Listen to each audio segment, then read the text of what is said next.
गइल भइल मुश्किल हो अरे त भैया बाणे बहराई बनावताड़ी रील हो भैया बाणे अरे भैया बाणे बहल गइल भइल मुश्किल हो। एगो लड़का कहता कि हमार भौजाई अस न करम करत या कि गांव में आयल गइल काल हो गइल बा रील बनावत री हीरोइन बने के सपना देखत री बड़ा भाव में देवरा कहता काम अरे कि गौवा में आइल गइल भइल मुश्किल हो अरे त भैया बाणे बहराई बनावताड़ी रील हो भैया बाणे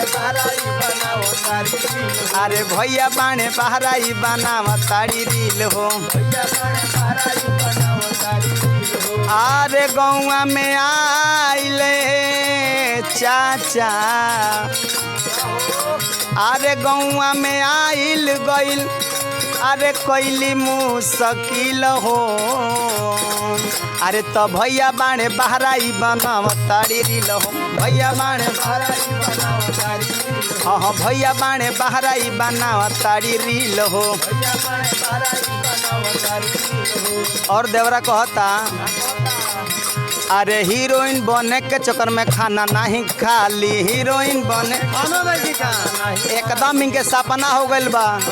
कि हम कहिया स्टार हो जाए कहिया वायरल हो जाए। लड़का कहलस काम अरे भोरे भोरे निकली के घरावा से जाली अरे घरावा से जाली हो घरावा से जाली कहता कि सवेरे के गइल शाम हो जाता खाइलो याद नहीं खावत बड़ा भाव में लड़का कहलस काम अरे हीरोइन बने के यह खाना नहीं खाली हीरोइन बने के अरे भोरे भोरे उठ के ई घरावा से जाली अरे इनके चक्कर में भैया लो अरे इनके चक्कर में भैया गइले दुबराई भैया कहता देवरा कि भैया इनके चक्कर में दुबरा गल बने अरे तब भैया बाणे बहराई बनावताड़ी रील हाँ भैया बाणे बहराई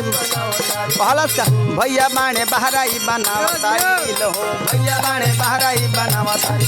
अरे भैया बाणे बहराई बनावताड़ी रील हो हाँ हाँ भैया बाणे बहराई बनावताड़ी रील हो।